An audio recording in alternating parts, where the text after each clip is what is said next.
and they call me the Unconventional Pastor. I'm hoping that tonight you will also participate as much as you can and send in your comments. You can text them in. You can leave comments in on the Ustream. There are various different ways that you can make contact, and they'll some of that information will appear at the very bottom of the screen. Now, tonight, I plan to talk about some of the ideas that have made sense to me, and that are some of the ideas that some people think make me unconventional. And I want to reiterate a couple of things here. One is that, I'm not trying to be unconventional. I don't see being unconventional as an appropriate goal, and but I do see being honest. I also think that it's important that we be who we are. I believe in a unity of the faith, but I believe that unity comes by us all going through a process that recognizes how we are one as a family, how we are one in love, and that as we grow together in thinking in ways that are similar, if we ever do, it can only happen as the result of a process of honesty.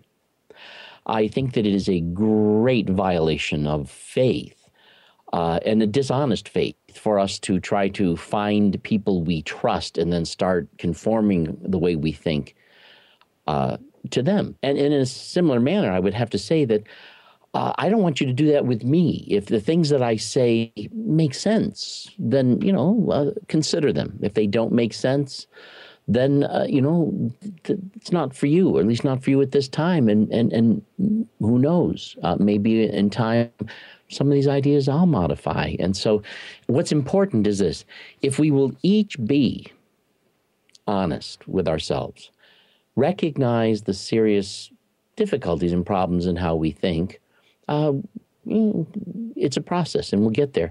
But then the other thing is this: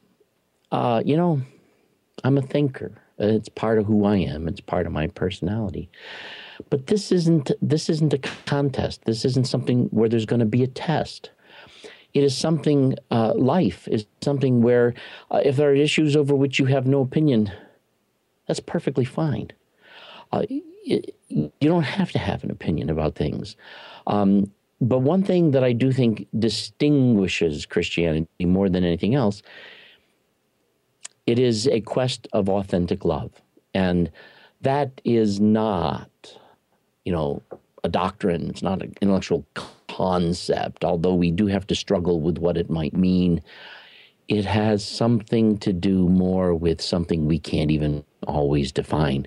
When we find our fellow human being to be precious in a very beckoning and compelling way, and we find that it causes us to desire their well-being and to be honest with ourselves about whether or not the way we think and behave is really good for all of us.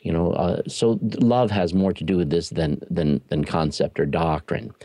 But because, I'm a thinker, it's part of what I do.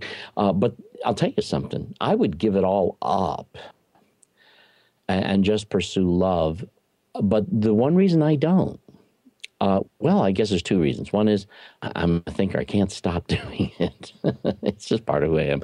But the reason why I pursue it is because I think there's so many ideas out there that I find hindering, damaging, perhaps some of them even well-intended and some of them not, that I feel that I need to be expressive of some of these ideas so that I can kind of hit some of these bad ideas in the Achilles heel and kind of knock them down. Not to be violent, but to allow people who oftentimes find themselves oppressed by ideas that they don't understand why those ideas are so oppressive. That, hearing the way other people think might actually give them a moment of, oh, aha, I get it. I see that now. Okay. And then they experience this sense of freedom, a sense of being able to just let go of the concerns and worries so that they can give a lot of these ideas up. Now, in some of the ideas that I've talked about, a big, strong one for me is this idea, and I've actually written some of these things down, and I resisted writing it down because I'm not a big, strong believer in this idea of a statement of faith. I particularly don't care for statements of faith for organizations. Maybe people, but not organizations. Organizations are just people getting together, and when you have an organization with a statement of faith, it becomes a little bit too controlling, a little bit too restrictive. I can see an organization having a sense of mission, a sense of vision, a particular organizational goal. But that is something that usually people who join that organization are already interested in doing, and it has more to do with getting certain tasks completed. It doesn't have anything to do with how we view the world necessarily and things like that. But anyway, here's one of my big, strong things. Christianity, it's not a belief system. It isn't. If anything, it's a subjective discovery of living loved and discovering what it really means to be near Christ, to have the presence of God with you, within you, around you, about you, to realize that we live in His very face. He's very pleased with us, that He enjoys our presence, and Christianity is trust in the very person of Jesus. It's a very personal thing, and that is the kind of thing you can do without really necessarily understanding what it is or what it means. And so, although we do have a number of things that we say we believe, and I think it's unavoidable to have some of them, Christianity is not primarily a belief system. So it's kind of odd if you think it's not a belief system to then have a statement of faith. And so really my statement of faith is kind of like an answer to other statements of faith. But very strong in my list of ideas is this idea that Christianity is not a belief system. It's a subjective discovery of what it means to live loved by God, to discover myself lovely, to discover others lovely, and to discover that our Heavenly Father has created us in a way that makes us very wonderful existences. Being human is marvelous, a marvelous opportunity, and that a great deal of the things that we struggle, the things we struggle with become far more easier to work with when we realize who it is we are. In fact, I've often said this, that the temptations that we see that Jesus goes through, some people say, okay, well, the first one was, command these stones be made bread, because he was hungry. But, and then, oh, no. See, jump off the pinnacle of the temple, kind of show off. And then the third one being, I can give you all these kingdoms of the world. But those aren't the temptations of Jesus. Those are just the opportunities. The real temptation for Jesus, as I see it there in the text, is this. If you are the Son of God, then prove it. Reassure yourself. Reassure others. Turn it into an issue. And I really think that Christianity is about the discovery that who we already are as children of God, as people created by Him, loved by Him, made beautiful by Him, filled with the potential and filled with the future that we have, that discovering this is the end of any kind of eternal agenda, of any kind of deep, dark concern about how this is all going to end up. Even though life itself still has many, many challenges and need to be handled with responsibility and various other things, our Christian life is really not a belief system. It's living loved. And, as I go along with that, another statement that I've made here in my own personal statement of faith is this idea that faith is not a mental assent to propositional truths or a confidence in God. So I don't like to think of faith as, well, I believe this, and and I don't believe that, and I believe that. That's not my faith. That's the sense I make of things. But my faith is that positive aspect of being drawn to the reality of this presence of Christ and allowing that receptivity to that activity of the indwelling Christ to be what is at work in me. But there's this openness to his presence, even when I don't know what that means or how that works or what I should do about it, if anything. There's this openness to it. And that's more what I understand to be faith. It's like when I sit down in a chair, I allow myself to give my weight to the chair without worrying about whether or not, can this chair hold me? If I have faith in the chair, I sit down in it. If I have faith in God, I abide in his presence. It's just a way of being. And so I don't see faith as being an assent to propositional truths or to some sort of confidence that I think he knows what he's doing and I think he's going to pull it off. Well, I do, but I'm just committed to the fact that he is there, and all these other things are part of it. But it's not necessarily some concept that I'm okay. All right, we're okay now. I can relax because I believe he can do this. That's not necessarily the idea. It is really this active openness to God. You see, faith is a work, in a sense, of participation in the options that are before me, sustained by Christ, whose personal activity actually creates them. And it's kind of an openness to this idea of what's going on. We're transformed by our faith. I meant to say this. We're not transformed by our faith per se. Rather, we're transformed by the activity of Christ that we have received, in a sense, by faith. This openness that we have, but the transformation in our lives, the sense of security that we have, the love that we experience, that is something that comes to us from God, from Christ. And it's not the sort of thing that faith creates or makes happen. Faith is not the key that unlocks the door. It's not the magic button. It's really more when you've seen something and it's there and your brain just merely goes, oh, it's there. I see that. I'm going to work with that. It looks like I might have a comment coming in. Let's take a look, see what we got. Viewer comment, Romans 10:9, thoughts. That one always trips me up. Always bad news for the mute. Okay, Romans 10:9. I haven't memorized every verse of Scripture.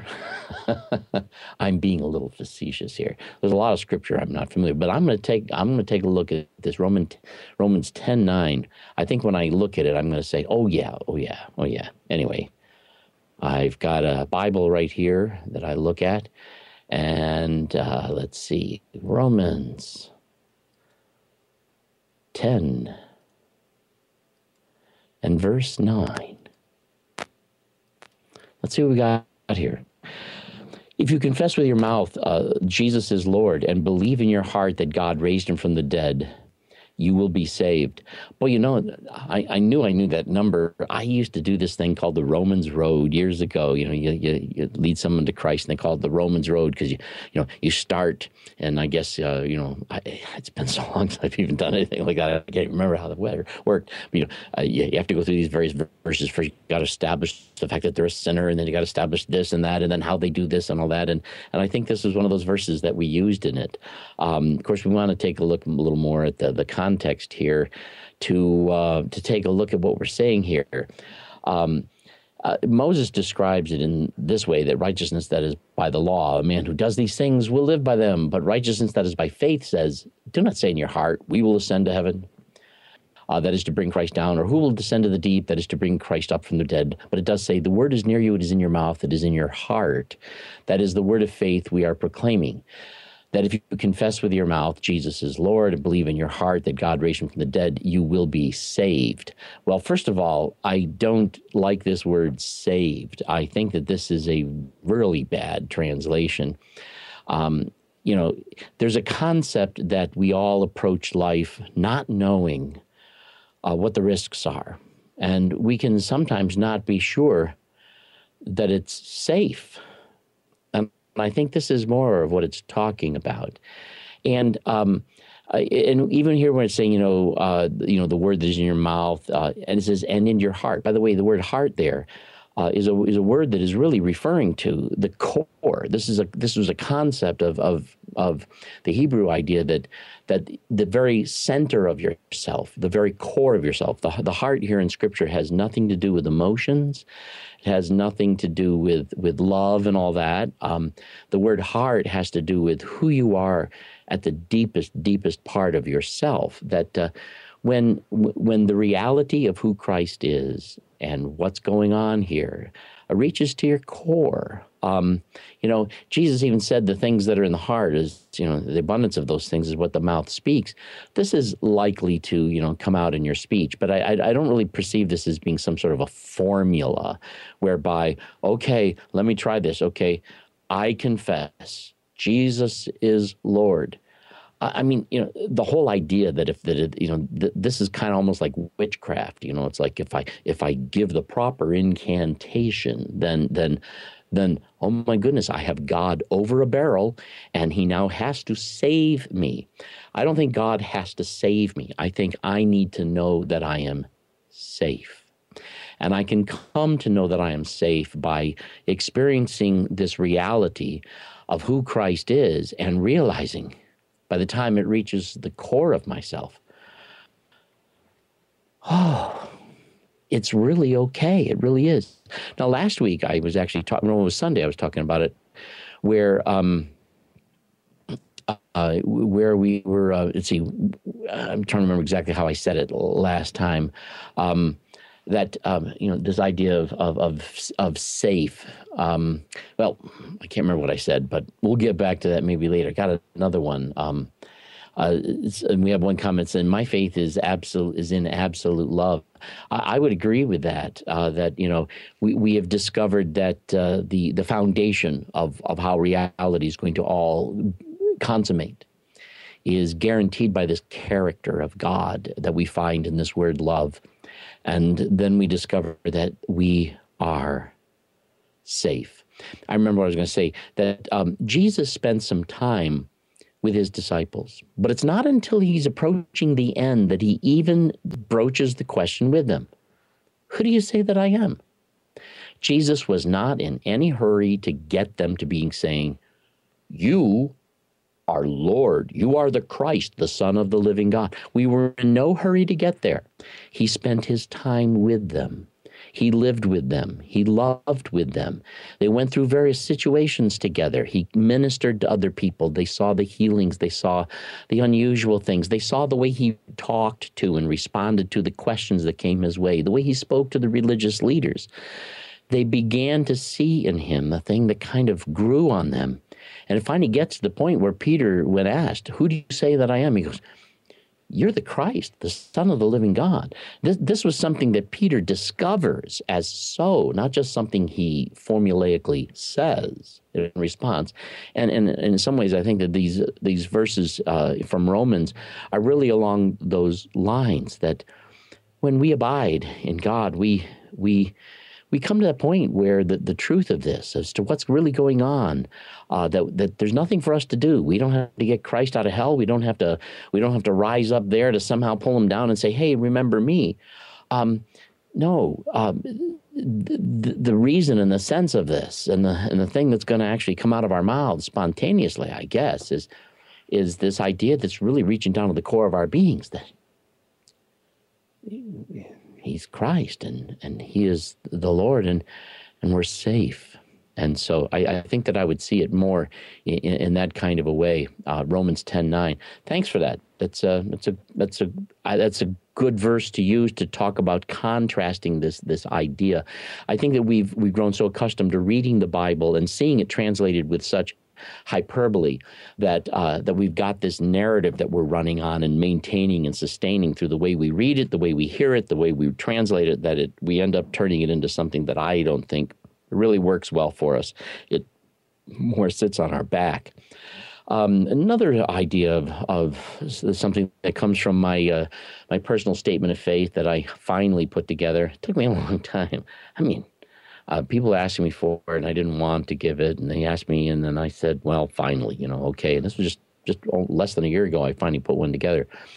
But I find it absurd to believe that a person's personal, eternal destiny is contingent upon their submission to a truth that cannot be independently verified and requires figuring it out in spite of its association with a bunch of crap that other people have been talking about, and all the kinds of misrepresentations that have happened, and the problems with scientific breakthroughs, and every generation fighting the realities and calling people who know what they're talking about instruments of Satan. And the last 2,000 years, all the problems that Christianity has had in being honest with reality, that somehow our eternal destiny is going to depend upon whether or not, in spite of all that nonsense, we can still break through it all and say, oh, no, Jesus is the Lord.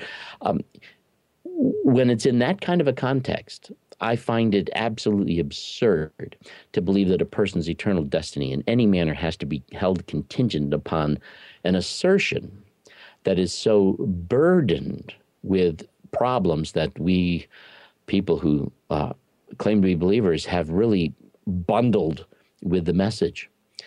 And so this is something I just can't see how that is. It doesn't even make good philosophical sense. It strikes me as arbitrary, irresponsible, and unloving. And I can't reconcile that message with what strikes me as the revealed character of God, as seen in both in Christ and in the things that he had to say, and in the way that people have really experienced the presence of God, who have even come to Christ, and many who have experienced that presence not knowing who it is. But believing the gospel now just only determines who gets to subjectively appreciate and understand this reality of Christ in their lives. And in a very real sense, I can put it this way: I dislike necessarily associating myself with specific kinds of movements or specific kinds of teachings, but I would have to put myself in the camp of those people who call themselves ultimate universal reconciliationists, and that I believe that that the love of God is involved in the process of bringing back and restoring what has fallen away, or what just hasn't yet properly developed, in spite of all of the obstacles that we are putting in our ways, or struggling with, or trying to work our way through. Something else that I've had in my statement of faith that I thought might be interesting to talk about is the Mosaic Law. I realize that a lot of Christians today have this concept that the Ten Commandments and the Old Testament law is somehow a revelation of God's righteousness, and that this is the real righteousness of God. But because we couldn't live up to it, God, being a nice guy, came down and was our substitute for us, so that God didn't have to give in to this strong, passionate urge that he had, because he can't stand the stench of our souls. He gives us Christ, and now this real law that's behind Moses in this thing, this real law is somehow now bypassed. That is kind of like a bypass operation, where we get to experience the forgiveness and grace of God, quite in spite of the fact that we actually really deserve the full brunt of the law. I don't believe that. I find that to be absolutely absurd. I believe that the Mosaic Law was actually a very superficial, shallow representation of God's character. The Mosaic Law has been annulled. It was never really valid. Now, it certainly made a lot of good sense at the time, and it does say some things that really kind of address the issues, but it has nothing to do with what's really behind those issues, or what really solves them, or what really causes them. It just sounds good to people who think, well, hey, you got some problems there, stop doing it. It doesn't work, because we weren't designed that way. The only valid law is God's character of love. That's the only law that has ever been the law. And what we find is that I personally believe that the Old Testament law, as it were, and I'm not really even sure on this. I'm entertaining a couple of possibilities. One is I think the Old Testament law was God saying to himself, as it were, man is really struggling here, and he's not really ready or open to what's really going to solve this.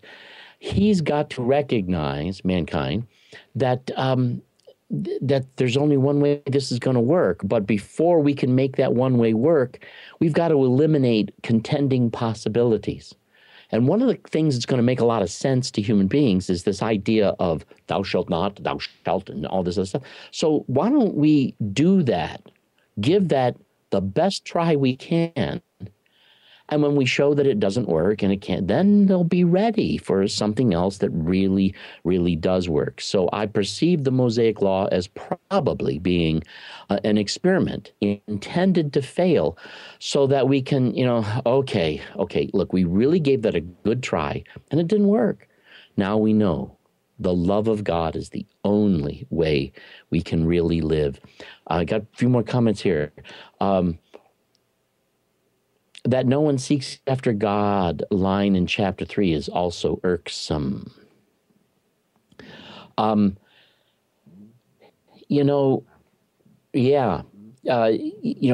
it's actually a quote from the Old Testament. There's none that seeks after God, no, not one. Can you blame them? Given the character of what's going on here, God is a very presented in the Old Testament as a very, very scary person, as a very scary entity. And it seems to me that most people would really seek after them, would seek after him because they're trying to get on his good side, lest they be on his bad side. And I would want to argue that from a real standpoint, that when you stop to think about it, that's very selfish. If I'm coming to God only because he won't squash me like a bug, and I can maybe get out of that fate by, buttering them up and kind of sucking up to God, I guess. And it's really a survival strategy. That's horrible. I can't imagine. Why? How could anybody really seek after God that way? I don't. Now I don't know that verse actually means that nobody really seeks after God, but I think nobody can really seek after that kind of a God and find that to be the kind of thing it's working. But anyway, what I was saying is that the Mosaic Law, it was either one of these experiments that was designed to fail, or it was an experiment that the Mosaic cult of Yahweh, a fake and false religion, was going through, and God decided, hey, this is a good way to get going and get started on this, to turn this around. So God infiltrates that religion, as it were, actually sends prophets, actually gets involved in it, but and gives it some inertia, spurs it on, but kind of builds in a monkey wrench that causes it to finally have these prophecies that then Christ fulfills and all the, and so then through Christ we begin to see who God really is, and we uncover this lie that was the cult of Yahweh. Now, I don't know which of those is true, and it doesn't really matter to me. One thing I've become totally convinced of is that the Mosaic Law is not a representation of God's character. It never really was the real law, and it can't be. And not only that, but if it really were the real law, then God has no right to suspend it. It's not gracious of him to do so. It condemns us in an eternal uselessness where we have a grace. It is an offense to both God and to man for that to be the case. The real case is this: we are made in his image. We are lovely. We have fallen. We don't know who we really are. We can discover who we really are and discover we're really safe. And so the Mosaic Law is something that I reject as possessing a genuine validity, an authenticity. It just doesn't possess. Another aspect of my statement of faith was that I ate an apple and I got some apple skin. No, that's actually from the salad that I ate. Something in my mouth there. Our lifestyle is to be, filled with the Spirit, we say. What does that mean? I've entertained a lot of notions, and I'm not really sure always what that means, but I take it to mean that we are to live conscious of this presence that we are in, this presence of the indwelling Christ. And when I say the indwelling Christ, I use that as a phrase. To be honest with you, I don't really know if location makes sense here.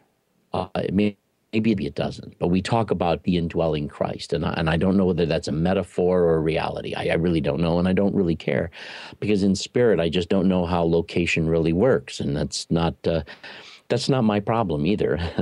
God knows what he's doing, I guess. He created all of this, and this is the way it works, so he's got it well at hand. But anyhow, to live in this presence of the indwelling Christ with an openness to allowing the Christ-like character to be expressed in all that we do. When we live loved, we begin to become aware of how we are not the only ones who can live loved, and we find ourselves wanting to live in a way where others can experience the token, in a sense, of our own love. In fact, I'll tell you something. This preaching the gospel stuff, I suppose there is a sense in which we have to give a framework of what's going on, who Jesus is, tell the story, create a narrative. But you know what? In life, I've discovered something, that people don't make their decisions that way. They really don't. In fact, I remember it was back in the years when I was still a fundamentalist. I went to Practical Bible Training School to take a few courses because I had some time. And I took a course there called The Kingdom of the Cults, and took that course, and we studied a variety of different splinters off of Christianity into some of the obtuse ideas that do exist out there. And for my class project, I actually talked to and interviewed a wide variety of people who belonged to some of these organizations that we had identified as cults. And I asked them, so how did you make this decision? And I found that when I spoke to Christians, almost all the time when I'd speak to Christians who were fundamentalists, I said, why did you come to Christ? They would usually give me this dissertation of, well, I thought about it, and I came to this point where I realized that Jesus is, and this and that, and the Bible is, and blah, blah, blah, and they talked about this paradigm. And I got to be honest with you, I'm not so sure they're being honest. But when I spoke to some of these people who belong to these other organizations, they were actually far more honest with me. I remember one time I talked to a guy, his name was Bishop Brett. He was a bishop in a couple of different stakes of a Mormon stake. They don't call them churches, I don't think. But anyway, so he was the bishop there, and he was very gracious in giving me an interview, and we talked to him about Mormonism and all this other stuff. And when I asked him, I said, how did you become a Mormon? His answer really was that, he was in college. He lived with his family. They were Mormons. And he was so impressed with the way this family just loved each other, the emphasis they had on Monday night of a family night. And he was so touched by the love they had that he embraced them and their culture and their people, as it were. And I find that many times this is exactly how people make a decision to involve themselves with a group of people who possess a particular faith, whatever it is, that when they feel these people care, when they feel these people love them. And although I do think that some cults will use, loving people up and trying to just, really butter them up as a way of kind of drawing them in, and I can be a manipulative thing, I do think that preaching the gospel, as it were, is going to be far more effective if we love people. And if we love people, we have to love them in a way where what we're doing for them and loving them has absolutely nothing to do with whether they ever become believers. That's not our agenda. Our agenda, if somebody's hungry and they need food, our agenda should be find a way to get them some food. They need something that they don't have. Find a way of getting them to have it. If they actually perhaps need some character, helping them to develop some character. If maybe they need to maybe sometimes even in wisdom, discover that they need to take responsibility for some of the things they've done. Help them to do that, but without condemning them, and recognizing that treat them like a decent, dignified human being who has every capability of being everything they were ever created to be, and loving them and valuing them, and that in doing this, that when they sense that they are truly, genuinely, and honestly regarded as dignified and wonderful and beautiful and lovely and worthwhile, if there's anything that you have to say about what you believe, they'll be all ears. They'll listen. They'll consider it. They'll embrace it if they can. So our lifestyle, I'd say, is to, be conscious of this presence that we live in, and to express this character of Christ in all that we do. And that character, of course, is summed up in love. Viewer comment, can you speak a bit more about the cult of Yahweh? Sure. Now, of course, I'm using that I'm using the word cult in the anthropological sense. I'm not using it in the popular sense of like, oh, these people are just all about control. I think that in the ancient world, we sometimes don't appreciate how vulnerable and difficult life was. And so I think that sometimes when we see their authoritarianism, we don't realize how close to death you are if you're not part of a group that's doing this and doing there, and where they have the various aspects of their culture going on. Although we live in a day where we can certainly enjoy far more easygoingness and peace. So I'm not using the word cult in that way, but I'm using it in the anthropological sense. It's a group of people who perceive this entity they call Yahweh, and that they shape their culture and their identity with each other as a corporate body around this personality called Yahweh. And when I talk about the cult of Yahweh, what I'm saying is that, various different religious ideas and notions develop throughout the world. Personally, I believe that a lot of them really develop as the result of trying to explain near-death experiences, trying to explain other phenomena that just we don't know if we can make sense of them. And eventually we also discover the struggle of character. And we find the bliss of forgiveness, or of somehow that struggle of character being something that's no longer held against us. And I think this is part of what strives people towards some sort of spiritual or religious awareness. And I think that when I talk about the cult of Yahweh, I see this as one of those man-made religions that that God kind of infiltrates and then takes over. And actually uses it as a stepping stone to cause it to cave in on itself over time, but also causes it to then lead to and suggest this messianic new covenant, the day that's coming when I will put my law in your hearts, and I will take out your heart of stone and give you a heart of flesh, and that this old covenant was really then transformed into something that was actually going to be a promise of something different when they finally got to the point where they could culturally realize this just is not working.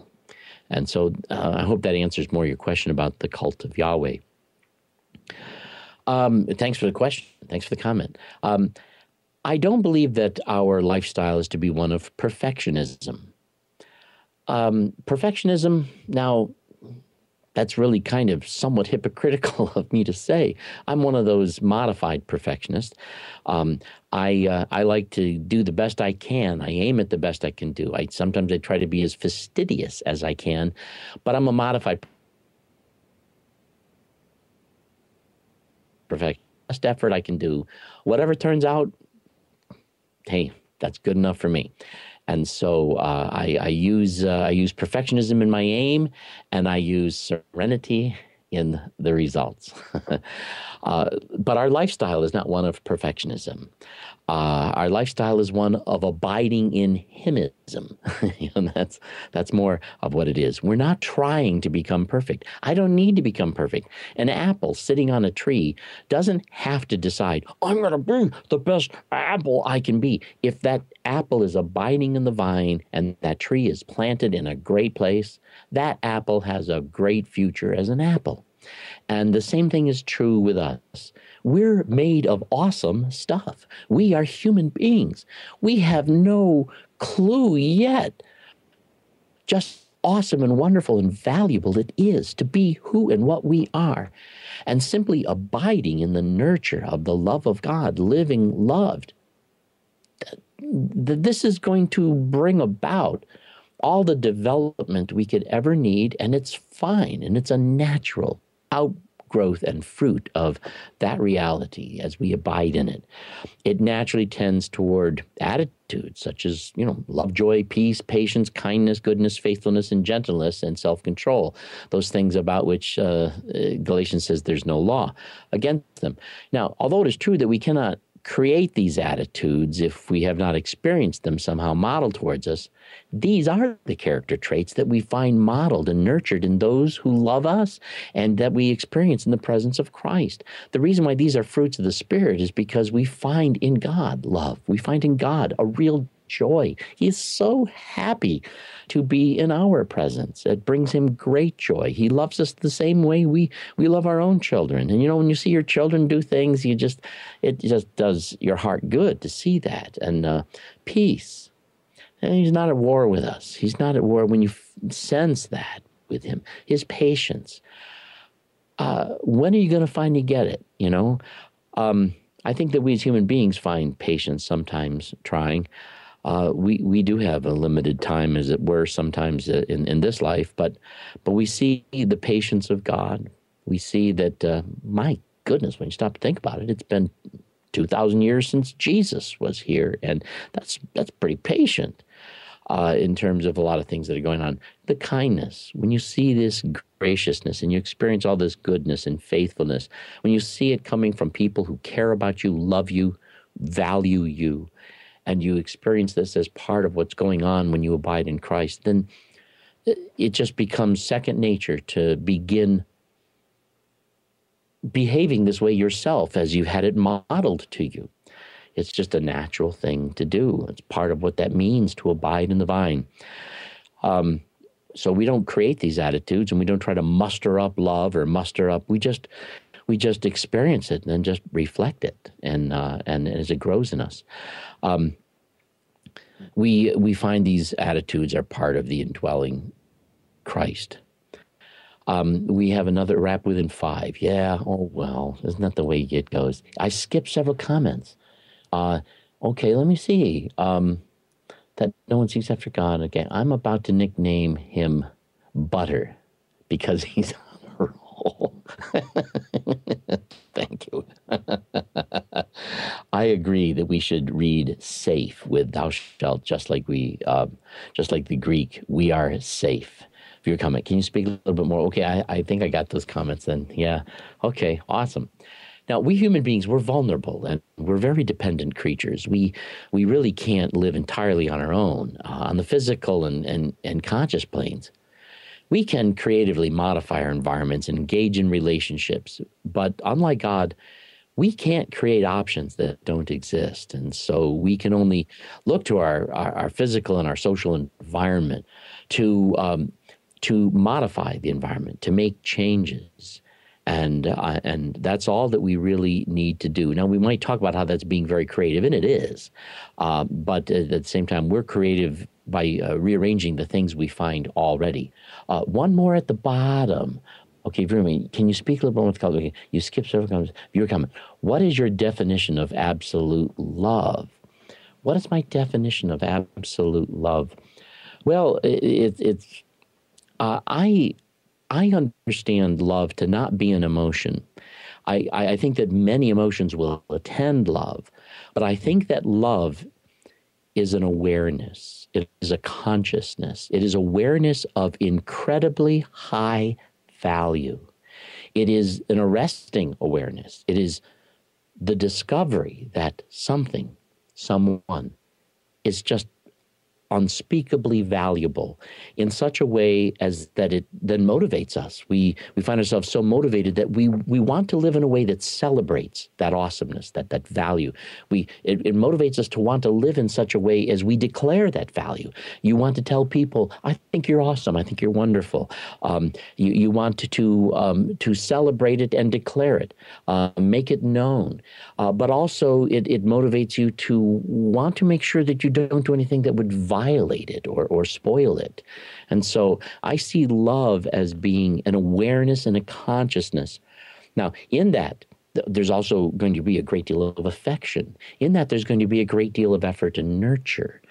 In that, there's going to be, even at times, a great deal of disappointment and anger and a wide variety of every feeling that we are capable of having, as it might be appropriate to the way we understand what's going on. There can be even a sense of indignation, a sense of justice when you see valuable human beings being abused. There'll be an anger and something like that. This violates this great value.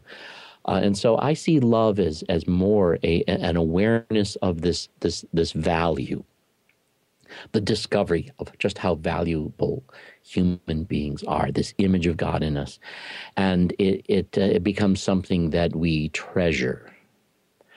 And so we grow attached to that, and we rest in it. I don't know if that answers your question, but that's more like the way that I would see that. Human beings are the loveliest aspect of God's creation. When God created human beings, he breathed into them the breath of his own life. And I think this is a great deal as to what it is, who we are, not just as biological beings, but who we are as conscious persons, is something that I don't think we can really exhaust an awareness of just how wonderful and precious this is. Anyhow, these are some of the ideas that I muse around with and I've thought about. And some of them I've tried to think, well, is it this, is it that? And some of them I've tried to choose words that might say it more clearly. And I do that just because I'm a thinker and try to be a thinker. And someone told me that if you're bald up here, it means you're a thinker. And if you're bald back here, it means you're a lover. And if you're bald all the way back, it just means you think you're a lover. But anyhow... So those are some of my ideas, and I hope that in sharing them, if there's anything in them that you find you can relate to and it works with you, that's wonderful. In the meantime, thank you so much, and I'll see you again on Sunday evening. Take care.